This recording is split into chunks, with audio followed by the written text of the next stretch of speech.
Waddanka Ruushka ayaa 6dii sannadood ee u dambeeyay ka shaqaynayay qabanqaabada martigelinta Koobka Adduunka, waxa uuna dib u qaabeeyay darsin magaalooyin ah iyo garoomo qurux badan oo qaarkood la dhisay iyo kuwo kale oo dib u habeyn lagu sameeyay. Koobka Adduunka ee lagu qabanayo Ruushka ayaa ah dhacdadii ugu weyneyd ee taariikhda waddankaasi tan iyo burburkii Midoogii Sofiyeeti.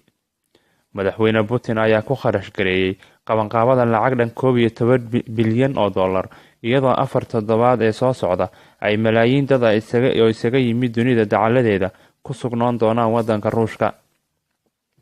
Aqalka looga taliya Ruushka ee Kremlin-ka waxa uu rajaynayaa in dadka soo booqday dalkooda ay tusiyaan weji saaxiibtinimo, isla markaasina aysan faquuq kala kulmin dadkooda oo go'doon ku jiray tan iyo sanadii 2014 markii uu Putin xoogga kula wareegay Crimea oo ka tirsan Ukraine.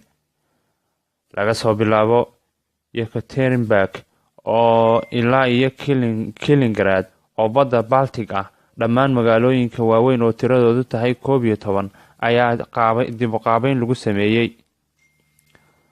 Dhaqaalayahanadu waxay ku doodayaan in Ruushka uu dhaqaalihiisu yahay $1.5 trilyan, ay ku badan tahay inuu lacag intaasi le'eg ku bixiyo Koobka Adduunka. Hase yeeshee, waxay rajaynayaan in $50 bilyan ay ka soo gasho, taas oo ah dhaqaale aad u badan marka la barbar dhigo waxa kaga baxay. Madaxweyne Putin waxa uu ka qayb galay xafladii furitaanka ee Khamiista, waxa ayna Ruushka iyo Sacuudi Carabiya ku wada ciyaareen garoonka Luzhniki oo sidoo kale noqon doona halka lagu qaban doono ciyaarta fiinaalka Koobka Adduunka oo qorshaysan July 15.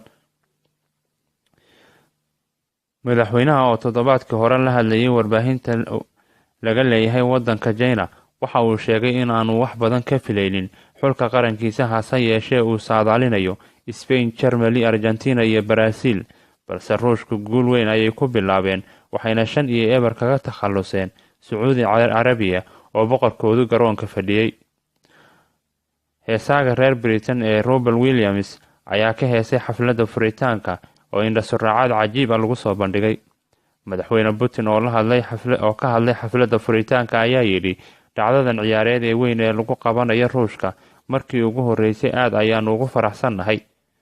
Waxa aanu samaynay wax walba oo aanu ugu xaqiijinayno taageerayaasha ciyaaryahanada iyo xirfadleyda inay helaan jawi wanaagsan marka ay fasaxa ka yihiin kubadda cagta, dabcan ku raaxaysiga joogitaanka furan iyo soo dhoweynta Ruushka.